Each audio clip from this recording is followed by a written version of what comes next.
Chapter 4. A Parliament of Owls. It is a very funny thing that the sleepier you are, the longer you take about getting to bed, especially if you are lucky enough to have a fire in your room. Jill felt she couldn't even start undressing unless she sat down in front of the fire for a bit first, and once she had sat down, she didn't want to get up again. She had already said to herself about 5 times, "I must go to bed," when she was startled by a tap on the window. She got up, pulled the curtain, and at first saw nothing but darkness. Then she jumped and started backwards, for something very large had dashed itself against the window, giving a sharp tap on the glass as it did so. A very unpleasant idea came into her head. Suppose they have giant moths in this country. Ugh. But then the thing came back, and this time she was almost sure she saw a beak, and that the beak had made the tapping noise. "It's some huge bird," thought Jill. "Could it be an eagle?" She didn't very much want a visit even from an eagle, but she opened the window and looked out. Instantly, with a great whirring noise, the creature alighted on the windowsill and stood there, filling up the whole window, so that Jill had to step back to make room for it. It was the owl. "Hush, hush, to-woo, said the owl. "Don't make a noise. Now, are you two really in earnest about what you've got to do?" "About the lost prince, you mean?" said Jill. Yes, we've got to be." For now she remembered the lion's voice and face, which she had nearly forgotten during the feasting and storytelling in the hall. "Good," said the owl. "Then there's no time to waste. You must get away from here at once. I'll go and wake the other human, then I'll come back for you. You'd better change these court clothes and put on something you can travel in. I'll be back in 2 twos. Two." And without waiting for an answer, he was gone. If Jill had been more used to adventures, she might have doubted the owl's word, but this never occurred to her, and in the exciting idea of a midnight escape, she forgot her sleepiness. She changed back into sweater and shorts. There was a guide's knife on the belt of the shorts, which might come in useful, and added a few of the things that had been left in the room for her by the girl with the willowy hair. She chose a short cloak that came down to her knees, and had a hood, just the thing if it rains, she thought, a few handkerchiefs, and a comb. Then she sat down and waited. She was getting sleepy again when the owl returned. "Now we're ready," it said. "You'd better lead the way," said Jill. "I don't know all these passages yet." "To-woo," said the owl. "We're not going through the castle. That would never do. You must ride on me. We shall fly." "Oh," said Jill, and stood with her mouth open, not much liking the idea. "Shan't I be far too heavy for you?" "To-woo, don't you be a fool. I've already carried the other one. Now, we'll put out that lamp first." As soon as the lamp was out, the bit of the night which she saw through the window looked less dark, no longer black, but grey. The owl stood on the window-sill with his back to the room, and raised his wings. Jill had to climb onto his short, fat body and get her knees under the wings and grip tight. The feathers felt beautifully warm and soft, but there was nothing to hold on by. I wonder how Scrub liked his ride, thought Jill. And just as she was thinking this, with a horrid plunge they had left the window-sill, and the wings were making a flurry around her ears, and the night air, rather cool and damp, was flying in her face. It was much lighter than she expected, and though the sky was overcast, one patch of watery silver showed where the moon was hiding above the clouds. The fields beneath her looked grey, and the trees black. There was a certain amount of wind, a hushing, ruffling sort of wind, which meant that rain was coming soon. The owl wheeled round so that the castle was now ahead of them. Very few of the windows showed lights. They flew right over it, northwards, crossing the river. The air grew colder, and Jill thought she could see the white reflection of the owl in the water beneath her. But soon they were on the north bank of the river, flying above wooded country. The owl snapped at something which Jill couldn't see. "Oh, don't, please," said Jill. "Don't jerk like that. You nearly threw me off." "Beg your pardon," said the owl. "I was just nabbing a bat. There's nothing so sustaining in a small way as a nice plump little bat. Shall I catch you one?" "No, thanks," said Jill with a shudder. He was flying a little lower now, and a large, black-looking object was looming up towards them. Jill had just time to see that it was a tower, a partly ruinous tower, with a lot of ivy on it, she thought, when she found herself ducking to avoid the archway of a window as the owl squeezed with her through the ivied and cobwebby opening, out of the fresh grey night, into a dark place inside the top of the tower. It was rather fusty inside, and the moment she slipped off the owl's back she knew, as one usually does somehow, that it was quite crowded. And when voices began saying out of the darkness from every direction, "To-woo, to-woo," she knew it was crowded with owls.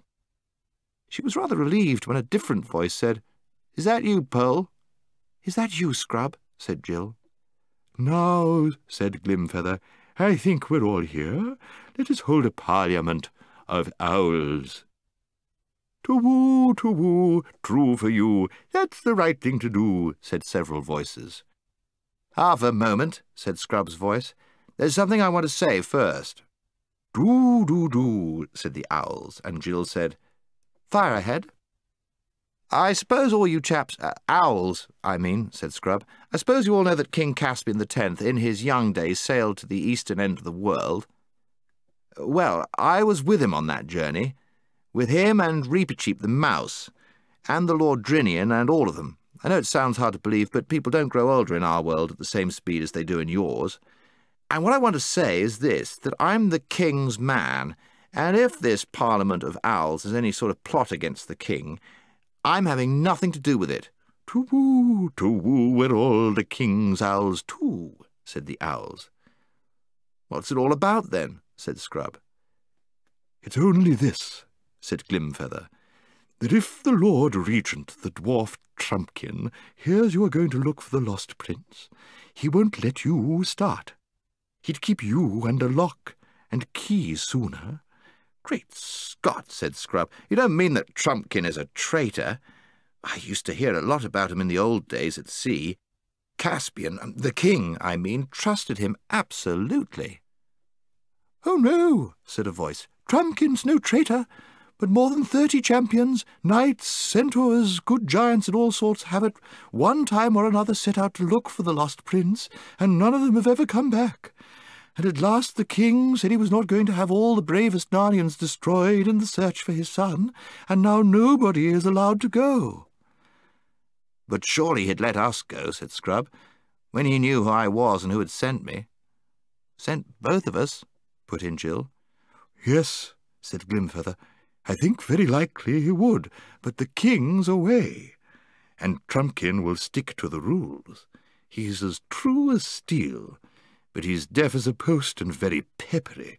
You could never make him see that this might be the time for making an exception to the rule." "You might think he had taken some notice of us, because we're owls, and everyone knows how wise owls are," said someone else. "But he's so old now, he'd only say, 'You're a mere chick. I remember you when you were an egg. Don't come trying to teach me, sir, crabs and crumpets.'" This owl imitated Trumpkin's voice rather well, and there were sounds of owlish laughter all round. The children began to see that the Narnians all felt about Trumpkin as people feel at school about some crusty teacher whom everyone is a little afraid of, and everyone makes fun of, and nobody really dislikes. "How long is the king going to be away?" asked Scrub. "If only we knew," said Glimfeather.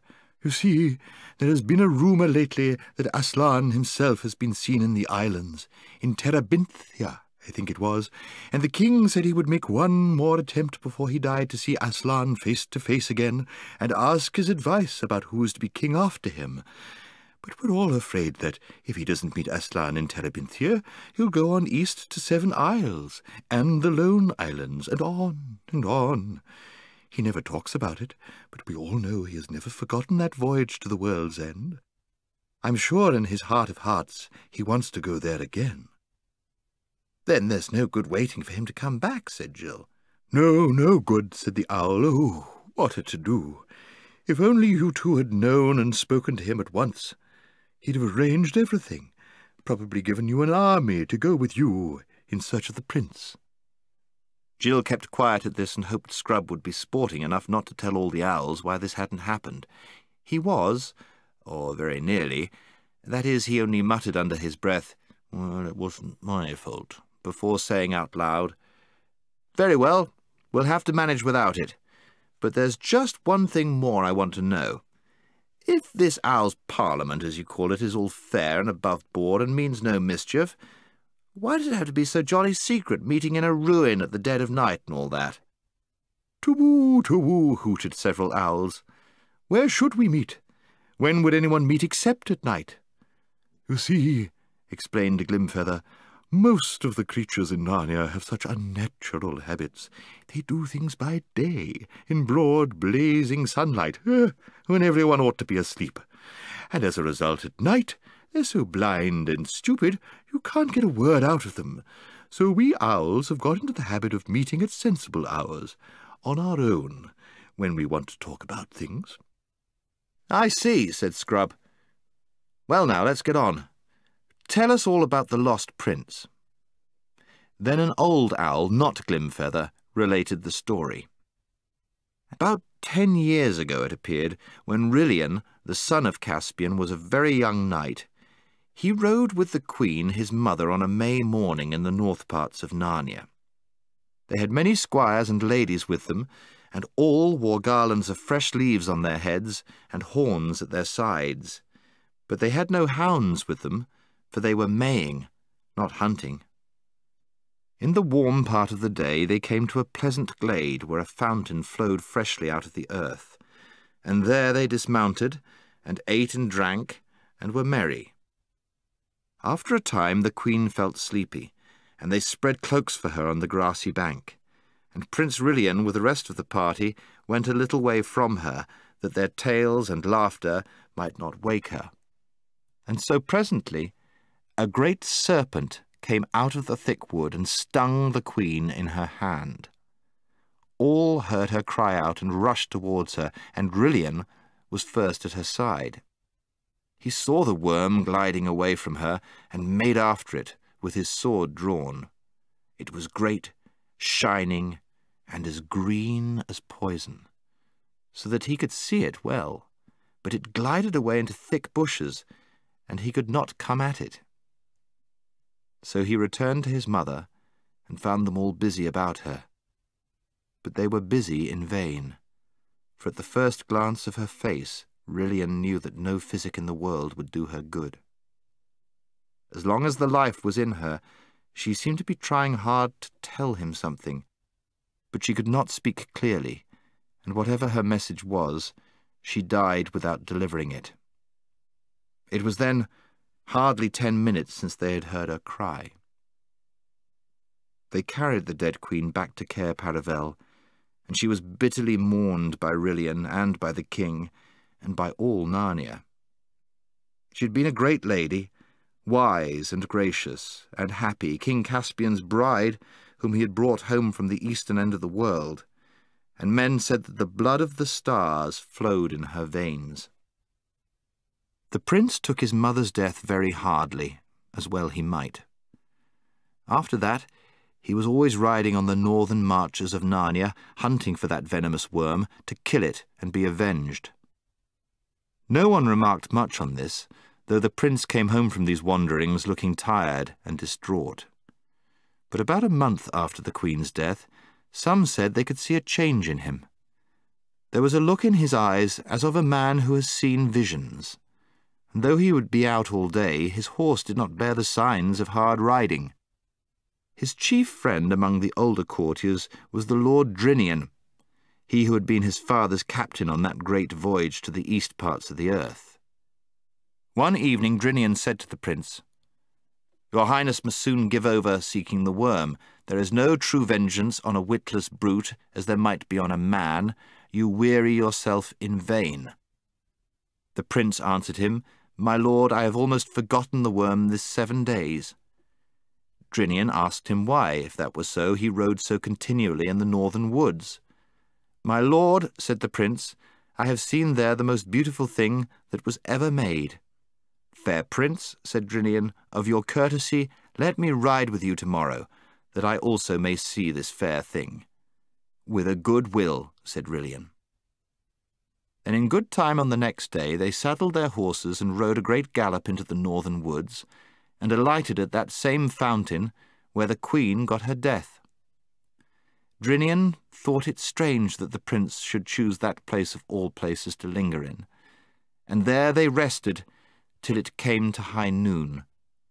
And at noon Drinian looked up and saw the most beautiful lady he had ever seen. And she stood at the north side of the fountain, and said no word, but beckoned to the prince with her hand, as if she bade him come to her. And she was tall and great, shining, and wrapped in a thin garment as green as poison. And the prince stared at her like a man out of his wits. But suddenly the lady was gone. Drinian knew not where, and the two returned to Cair Paravel. It stuck in Drinian's mind that this shining green woman was evil. Drinian doubted very much whether he ought not to tell this adventure to the king, but he had little wish to be a blab and a talebearer, and so he held his tongue. But afterwards he wished he had spoken, for next day Prince Rilian rode out alone. That night he came not back, and from that hour no trace of him was ever found in Narnia, nor any neighbouring land, and neither his horse, nor his hat, nor his cloak, nor anything else was ever found. Then Drinian, in the bitterness of his heart, went to Caspian and said, "Lord King, slay me speedily as a great traitor, for by my silence I have destroyed your son." And he told him the story. Then Caspian caught up a battle-axe and rushed upon the Lord Drinian to kill him. And Drinian stood still as a stock for the death blow. But when the axe was raised, Caspian suddenly threw it away and cried out, "I have lost my queen and my son. Shall I lose my friend also?" And he fell upon the Lord Drinian's neck and embraced him, and both wept, and their friendship was not broken. Such was the story of Rilian. And when it was over, Jill said, "I bet that serpent and that woman were the same person." "True, true, we think the same as you," hooted the owls. "But we don't think she killed the prince," said Glimfeather, "because no bones." "We know she didn't," said Scrub. "Aslan told Pole he was still alive somewhere." "That almost makes it worse," said the oldest owl. "It means she has some use for him, and some deep scheme against Narnia. Long, long ago, at the very beginning, a white witch came out of the north and bound our land in snow and ice for 100 years, and we think this may be one of the same crew." "Very well, then," said Scrub. "Pole and I have got to find this prince. Can you help us?" "Have you any clue, you two?" asked Glimfeather. "Yes," said Scrub. "We know we've got to go north, and we know we've got to reach the ruins of a giant city." At this there was a greater to-wooing than ever, and noises of birds shifting their feet and ruffling their feathers, and then all the owls started speaking at once. They all explained how very sorry they were that they themselves could not go with the children on their search for the lost prince. "You would want to travel by day, and we'd want to travel by night," they said. "It wouldn't do. One or two owls added that even here, in the ruined tower, it wasn't nearly so dark as it had been when they began, and that the Parliament had been going on quite long enough. In fact, the mere mention of a journey to the ruined city of giants seemed to have damped the spirits of those birds. But Glimfeather said, "If they want to go that way, into Etin's Moor, we must take them to one of the Marsh Wiggles. They're the only people who can help them much." "True, true, do," said the owls. "Come on, then," said Glimfeather. "I'll take one. Who'll take the other? It must be done tonight." "I will, as far as the Marsh Wiggles," said another owl. "Are you ready?" said Glimfeather to Jill. "I think Pole's asleep," said Scrub. Chapter 5. Puddleglum. Jill was asleep. Ever since the Owls' Parliament began, she'd been yawning terribly, and now she'd dropped off. She was not at all pleased at being waked again, and at finding herself lying on bare boards in a dusty belfry sort of place, completely dark and almost completely full of owls. She was even less pleased when she heard that they had to set off for somewhere else, and not apparently for bed, on the Owl's Back. "Oh, come on, Pearl, buck up," said Scrubb's voice. "After all, it is an adventure." "I'm sick of adventures," said Jill crossly. She did, however, consent to climb onto Glimfeather's back, and was thoroughly waked up for a while by the unexpected coldness of the air when he flew out with her into the night. The moon had disappeared, and there were no stars. Far behind her, she could see a single lighted window well above the ground, doubtless in one of the towers of Cair Paravel. It made her long to be back in that delightful bedroom, snug in bed, watching the firelight on the walls. She put her hands under her cloak and wrapped it tightly round her. It was uncanny to hear two voices in the dark air a little distance away. Scrub and his owl were talking to one another. "He doesn't sound tired," thought Jill. She did not realize that he'd been on great adventures in that world before, and that the Narnian air was bringing back to him a strength he had won when he sailed the eastern seas with King Caspian. Jill had to pinch herself to keep awake, for she knew that if she dozed on Glimfeather's back she would probably fall off. When at last the two owls ended their flight, she climbed stiffly off Glimfeather and found herself on flat ground. A chilly wind was blowing, and they appeared to be in a place without trees. "To-woo, to-woo," Glimfeather was calling. "Wake up, Puddleglum, wake up. It is on the lion's business." For a long time there was no reply. Then a long way off, a dim light appeared and began to come nearer. With it came a voice. "Owls ahoy!" it said. "What is it? Is the king dead? Has an enemy landed in Narnia? Is it a flood or dragons?" When the light reached them, it turned out to be that of a large lantern. Jill could see very little of the person who held it. He seemed to be all legs and arms. The owls were talking to him, explaining everything, but she was too tired to listen.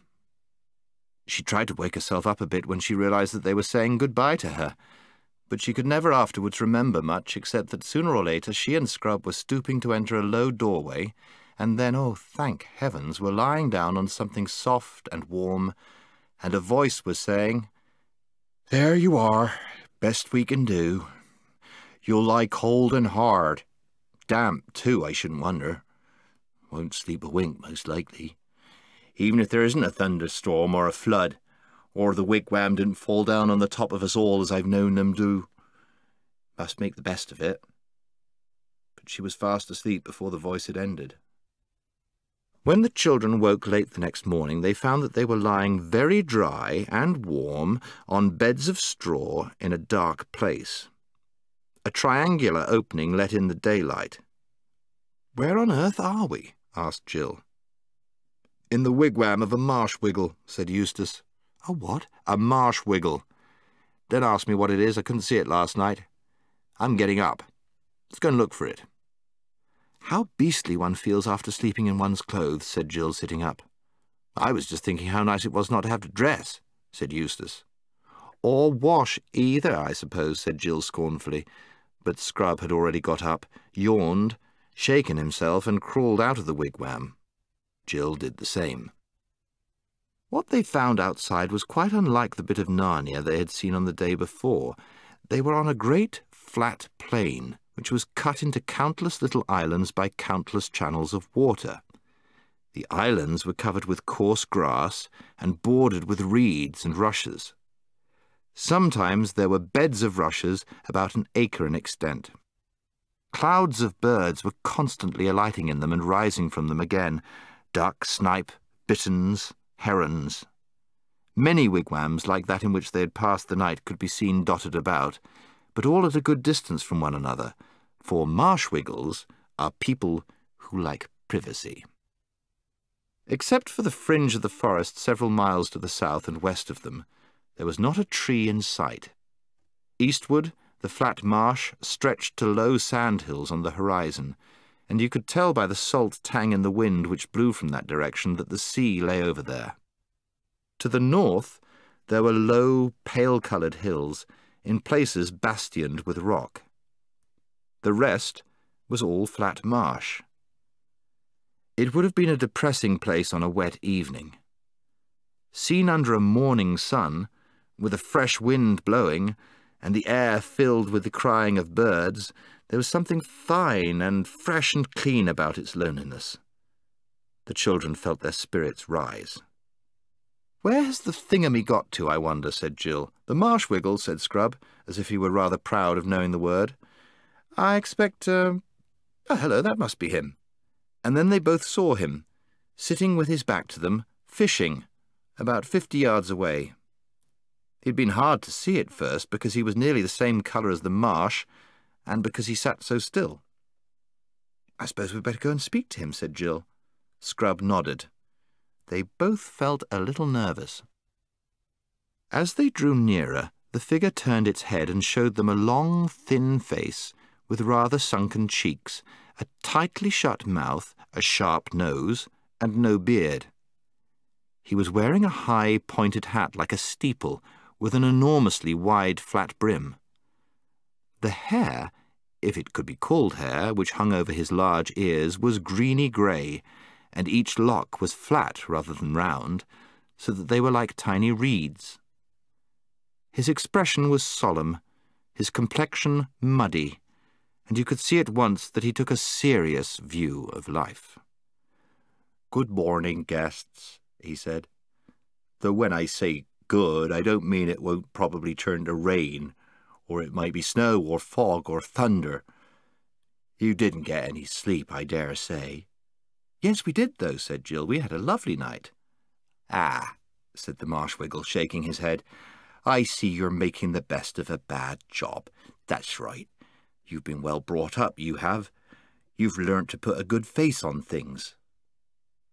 "Please, we don't know your name," said Scrub. "Puddleglum's my name, but it doesn't matter if you forget it. I can always tell you again." The children sat down on each side of him.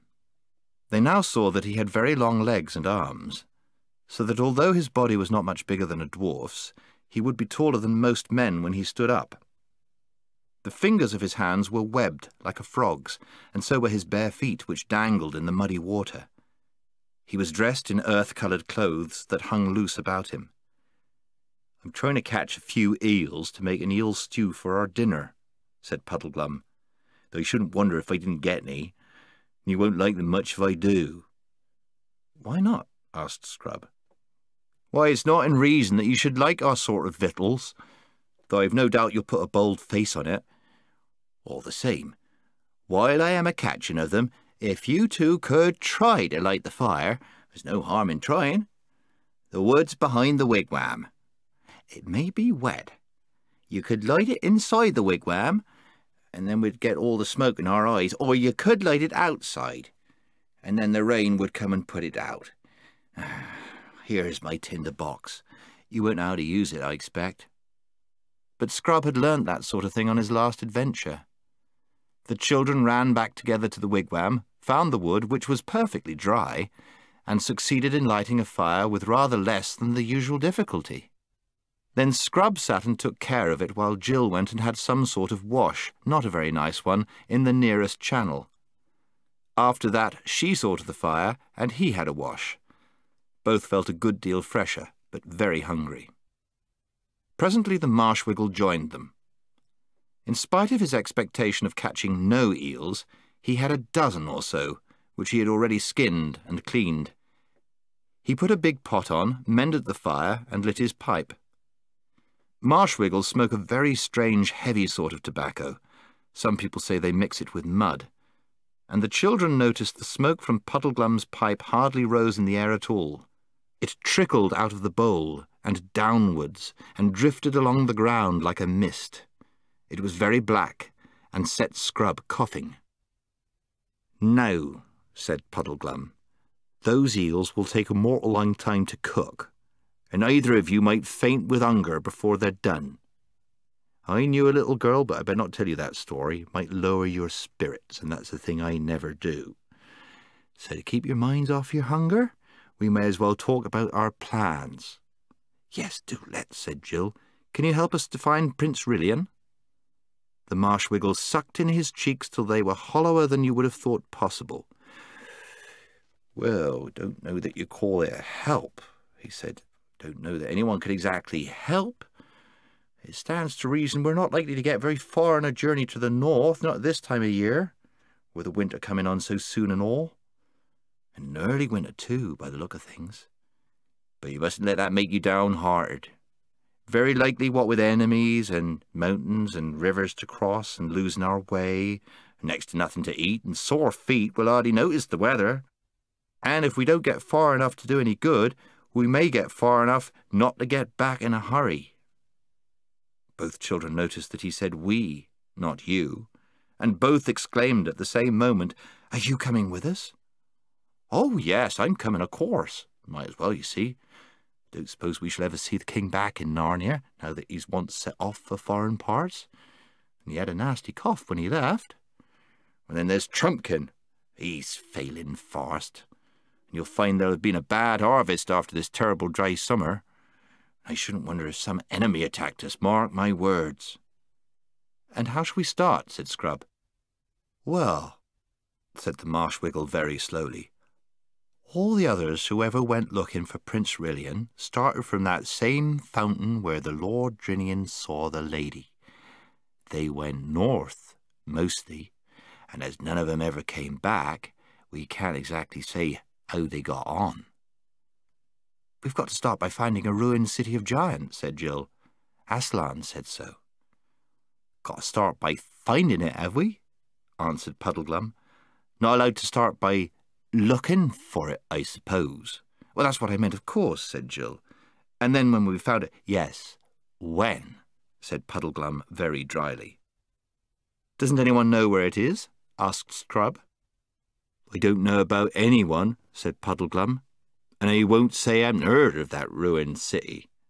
You wouldn't start from the fountain, though. You'd have to go across Ettonsmoor. That's where the ruined city is, if it's anywhere. But I've been as far in that direction as most people, and I never got to any ruins, so I won't deceive you." "Where's Ettonsmoor?" said Scrub. "Look over there, northward," said Puddleglum, pointing with his pipe. "You see those hills and bits of cliff? That's the beginning of Ettonsmoor. But there's a river between it and us, the River Shribble. No bridges, of course." "I suppose we can ford it, though," said Scrub. "Well, it has been forded," admitted the Marshwiggle. "Perhaps we shall meet people on Ettonsmoor who can tell us the way," said Jill. "You're right about meeting people," said Puddleglum. "But what sort of people live there?" she asked. "It's not for me to say they aren't all right in their own way," answered Puddleglum. "If you like their way." "Yes, but what are they?" pressed Jill. "There are so many strange creatures in this country. I mean, are they animals, or birds, or dwarfs, or what?" The Marshwiggle gave a long whistle. "Whew," he said. "Don't you know? I thought the owls had told you. They're giants." Jill winced. She had never liked giants, even in books, and she had once met one in a nightmare. Then she saw Scrub's face, which had turned rather green, and thought to herself, "I bet he's in a worse funk than I am." That made her feel braver. "The king told me long ago," said Scrub, "that time when I was with him at sea, that he'd jolly well beaten those giants in war and made them pay him tribute." "That's true enough," said Puddleglum. "They're at peace with us all right. As long as we stay on our side of the Shribble, they won't do us any harm. Over on their side, on the moor, still there's always a chance.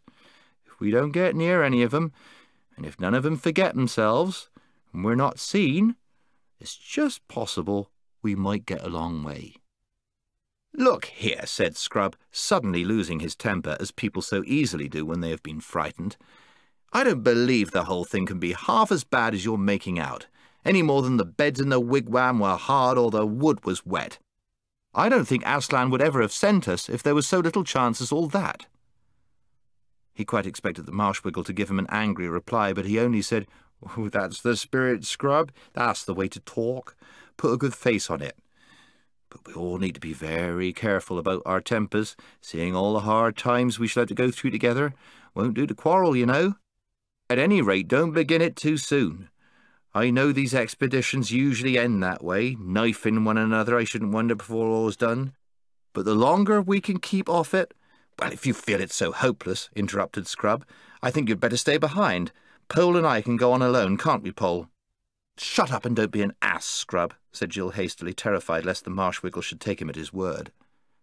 "Don't you lose heart, Pole," said Puddleglum. "I'm coming, sure and certain. I'm not going to lose an opportunity like this. It would do me good.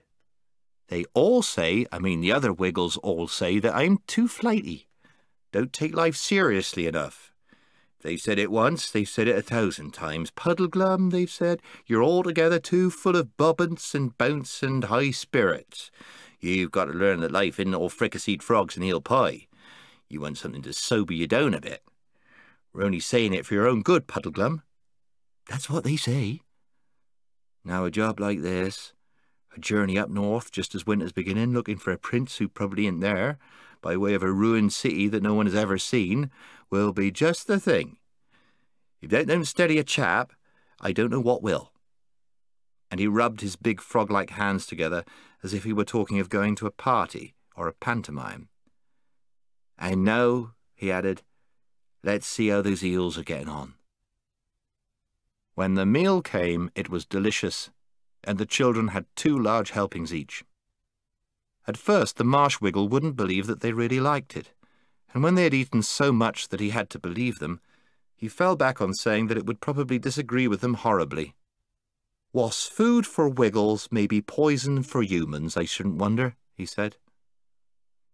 After the meal they had tea, in tins, as you've seen men having it who are working on the road, and Puddleglum had a good many sips out of a square black bottle. He offered the children some of it, but they thought it very nasty.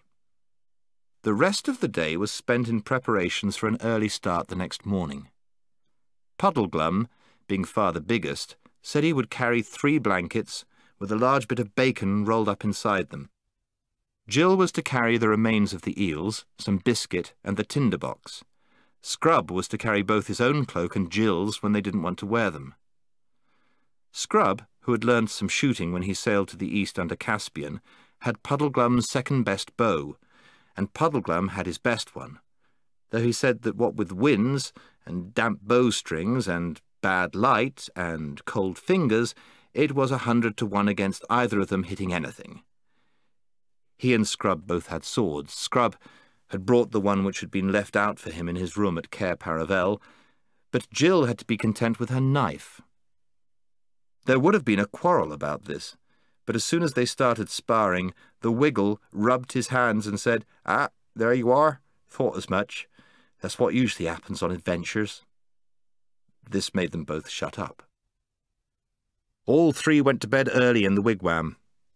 This time the children really had a rather bad night.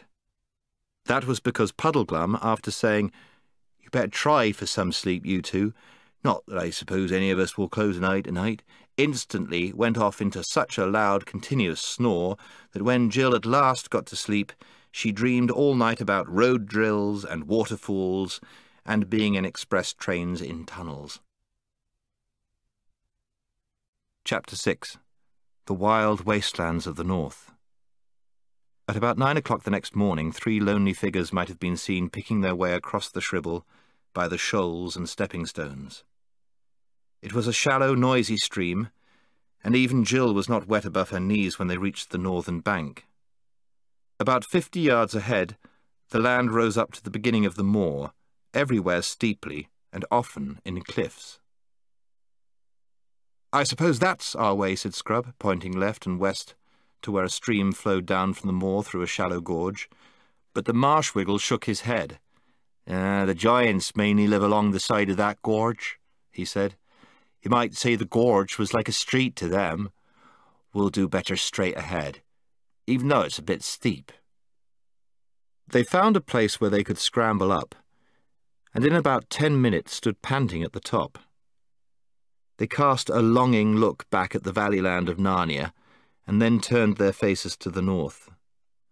The vast, lonely moor stretched on and up as far as they could see. On their left was rockier ground. Jill thought that must be the edge of the Giant's Gorge, and did not much care about looking in that direction. They set out. It was good springy ground for walking, and a day of pale winter sunlight. As they got deeper into the moor, the loneliness increased. One could hear peewits and see an occasional hawk. When they halted in the middle of the morning for a rest and a drink in a little hollow by a stream, Jill was beginning to feel that she might enjoy adventures after all, and said so. "We haven't had any yet," said the Marshwiggle. Walks after the first halt, like school mornings after break or railway journeys after changing trains, never go on as they were before. When they set out again, Jill noticed that the rocky edge of the gorge had drawn nearer, and the rocks were less flat, more upright than they had been. In fact, they were like little towers of rock. And what funny shapes they were! I do believe, thought Jill, that all the stories about giants might have come from those funny rocks. If you were coming along here when it was half dark, you could easily think those piles of rock were giants. Look at that one now. You could almost imagine that the lump on top was a head. It'd be rather too big for the body, but it would do well enough for an ugly giant. And all that bushy stuff, I suppose it's heather and birds' nests, really, would do quite well for hair and beard. And the things sticking out on each side are quite like ears. They'd be horribly big, but then I dare say giants would have big ears like elephants, and— oh! Her blood froze. The thing moved. It was a real giant. There was no mistaking it. She had seen it turn its head. She had caught a glimpse of the great, stupid, puff-cheeked face. All of the things were giants, not rocks. There were 40 or 50 of them, all in a row, obviously standing with their feet on the bottom of the gorge and their elbows resting on the edge of the gorge, just as men might stand leaning on a wall, lazy men, on a fine morning after breakfast. "Keep straight on," whispered Puddleglum, who had noticed them too. "Don't look at them, and wherever you do, don't run. They'd all be after us in a moment." So they kept on, pretending not to have seen the giants. It was like walking past the gate of a house where there is a fierce dog, only far worse. There were dozens and dozens of these giants. They didn't look angry or kind or interested at all. There was no sign that they had seen the travellers. Then, whiss, whiss, whiss, some heavy object came hurtling through the air, and with a crash, a big boulder fell about 20 paces ahead of them, and then, thud! Another fell 20 feet behind. "Are they aiming at us?" asked Scrub. "No," said Puddleglum. "We'd be a good deal safer if they were. They're trying to hit that cairn over there to the right. They won't hit it, you know. It's safe enough. They're such very bad shots. They play cockshies most fine mornings, but the only game they're clever enough to understand." It was a horrible time. There seemed no end to the line of giants, and they never ceased hurling stones, some of which fell extremely close. Quite apart from the real danger, the very sight and sound of their faces and voices were enough to scare anyone. Jill tried not to look at them. After about 25 minutes, the giants apparently had a quarrel. This put an end to the cockshies, but it is not pleasant to be within a mile of quarrelling giants.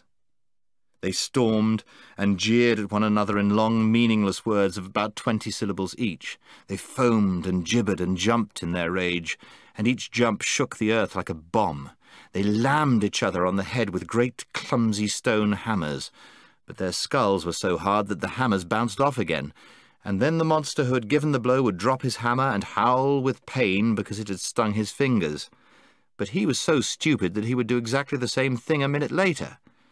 This was a good thing in the long run, for by the end of an hour, all the giants were so hurt that they sat down and began to cry. When they sat down, their heads were below the edge of the gorge, so that you saw them no more, but Jill could hear them howling and blubbering and boo-hooing like great babies, even after the place was a mile behind. That night they bivouacked on the bare moor, and Puddleglum showed the children how to make the best of their blankets by sleeping back to back. The backs keep each other warm, and you can then have both blankets on top. But it was chilly even so, and the ground was hard and lumpy. The Marshwiggle told them they would feel more comfortable if only they thought how very much colder it would be later on and further north, but this didn't cheer them up at all. They travelled across Ettinsmoor for many days, saving the bacon and living chiefly on the moorfowl. They were not, of course, talking birds, which Eustace and the Wiggle shot. Jill rather envied Eustace for being able to shoot. He had learnt it on his voyage with King Caspian. As there were countless streams on the moor, they were never short of water. Jill thought that when in books people live on what they shoot, it never tells you what a long, smelly, messy job it is plucking and cleaning dead birds, and how cold it makes your fingers. But the great thing was that they met hardly any giants. One giant saw them, but he only roared with laughter and stumped away about his own business. About the 10th day, they reached a place where the country changed. They came to the northern edge of the moor and looked down a long, steep slope into a different and grimmer land. At the bottom of the slope were cliffs. Beyond these, a country of high mountains, dark precipices, stony valleys, ravines so deep and narrow that one could not see far into them, and rivers that poured out of echoing gorges to plunge sullenly into black depths. Needless to say, it was Puddleglum who pointed out a sprinkling of snow on the more distant slopes. "But there'll be more on the north side of them, I shouldn't wonder," he added. It took them some time to reach the foot of the slope, and when they did, they looked down from the top of the cliffs at a river running below them from west to east. It was walled in by precipices on the far side as well as on their own, and it was green and sunless, full of rapids and waterfalls. The roar of it shook the earth, even where they stood. "The bright side of it is," said Puddleglum, "if we break our necks getting down the cliff, then we're safe from being drowned in the river." "Well, what about that?" said Scrub suddenly, pointing upstream to their left. Then they all looked and saw the last thing they were expecting, a bridge. And what a bridge, too! It was a huge, single arch that spanned the gorge from cliff-top to cliff-top, and the crown of that arch was as high above the cliff-tops as the dome of St. Paul's is above the street. "Why, it must be a giant's bridge," said Jill. "Or a sorcerer's, more likely," said Puddleglum. "We've got to look out for enchantments in a place like this. I think it's a trap. I think it'll turn to mist and melt away just when we're out in the middle of it." "Oh, for goodness sake, don't be such a wet blanket," said Scrub. "Why on earth shouldn't it be a proper bridge?" "Do you think any of the giants we've seen would have the sense to build a thing like that?" said Puddleglum. "But mightn't it have been built by other giants?" said Jill. "I mean by giants who lived hundreds of years ago and were far cleverer than the modern kind. It might have been built by the same ones who built the giant city we're looking for, and that would mean we were on the right track, the old bridge leading to the old city." "That's a real brainwave, Pole," said Scrub. "It must be that. Come on." So they turned and went to the bridge. And when they reached it, it certainly seemed solid enough. The single stones were as big as those at Stonehenge, and must have been squared by good masons once, though now they were cracked and crumbled. The balustrade had apparently been covered with rich carvings, of which some traces remained, mouldering faces and forms of giants, minotaurs, squids, centipedes, and dreadful gods. Puddleglum didn't trust it, but he consented to cross it with the children. The climb up to the crown of the arch was long and heavy. In many places the great stones had dropped out, leaving horrible gaps, through which you looked down on the river foaming thousands of feet below. They saw an eagle fly through under their feet, and the higher they went, the colder it grew, and the wind blew so that they could hardly keep their footing. It seemed to shake the bridge. When they reached the top and could look down the further slope of the bridge, they saw what looked like the remains of an ancient giant road stretching away before them into the heart of the mountains. Many stones of its pavement were missing, and there were wide patches of grass between those that remained. And riding towards them on that ancient road were two people of normal, grown-up, human size. "Keep on, move towards them," said Puddleglum. "Anyone you meet in a place like this is as likely as not to be an enemy, but we mustn't let them think we're afraid." By the time they had stepped off the end of the bridge onto the grass, the two strangers were quite close. One was a knight in complete armour, with his visor down. His armour and his horse were black. There was no device on his shield, and no banneret on his spear. The other was a lady on a white horse, a horse so lovely that you wanted to kiss its nose and give it a lump of sugar at once. But the lady, who rode side-saddle and wore a long, fluttering dress of dazzling green, was lovelier still. "Good day, travellers," she cried out in a voice as sweet as the sweetest bird song, trilling her R's delightfully. "Some of you are young pilgrims to walk this rough waste." "That's as may be, ma'am," said Puddleglum, very stiffly and on his guard. "We're looking for the ruined city of the giants," said Jill.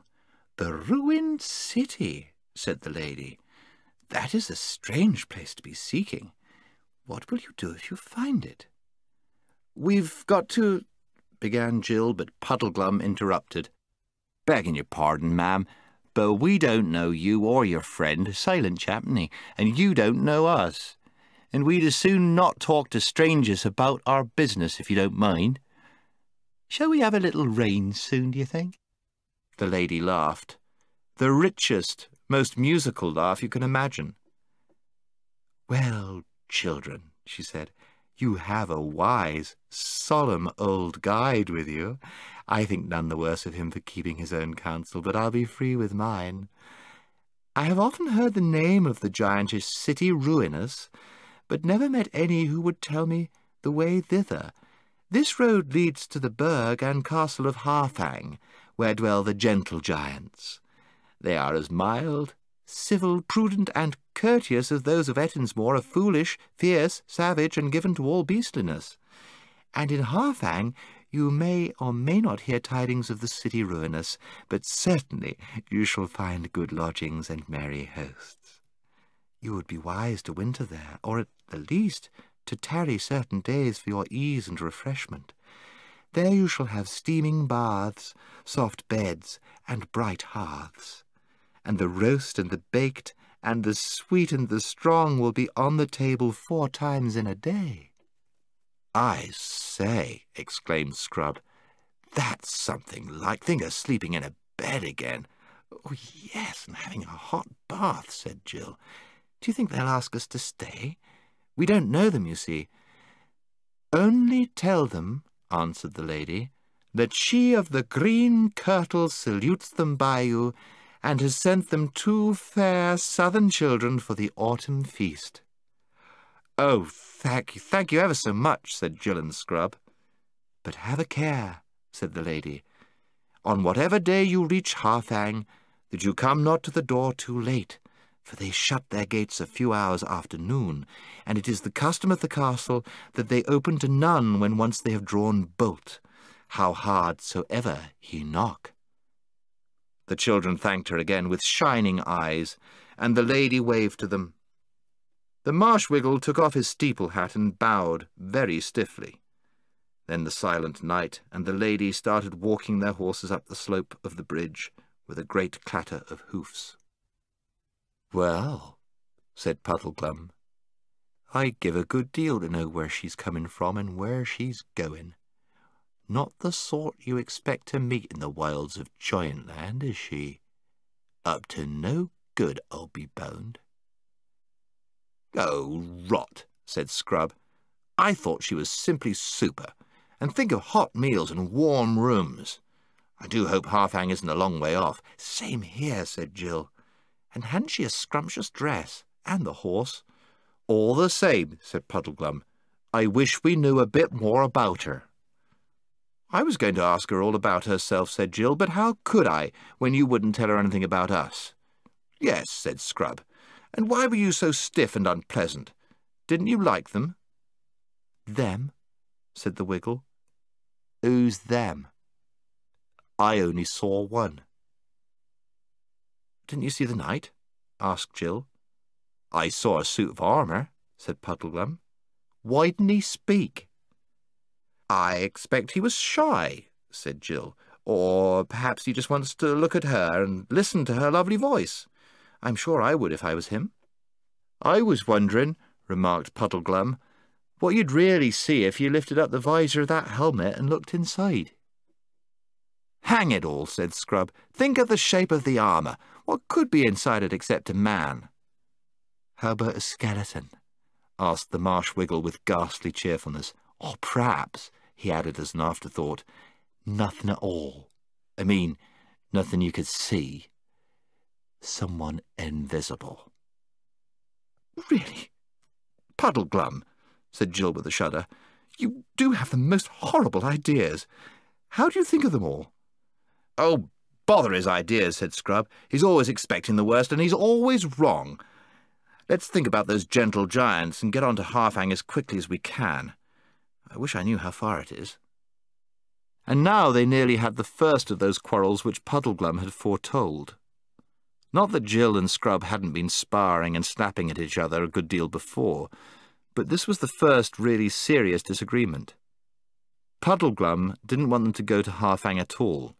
He said that he didn't know what a giant's idea of being gentle might be, and that anyway, Aslan's signs had said nothing about staying with giants, gentle or otherwise. The children, on the other hand, who were sick of wind and rain and skinny fowl roasted over campfires and hard, cold earth to sleep on, were absolutely dead set to visit the gentle giants. In the end, Puddleglum agreed to do so, but only on one condition.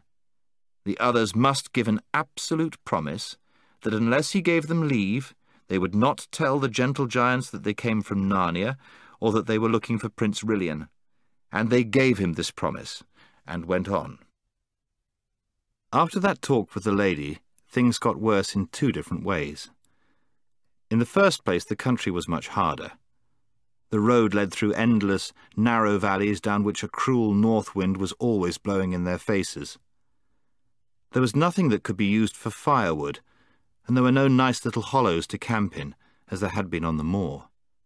And the ground was all stony, and made your feet sore by day, and every bit of you sore by night. In the second place, whatever the lady had intended by telling them about Harfang, the actual effect on the children was a bad one.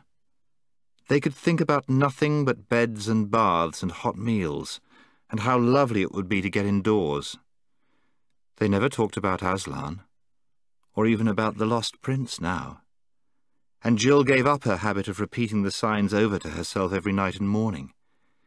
She said to herself at first that she was too tired, but she soon forgot all about it.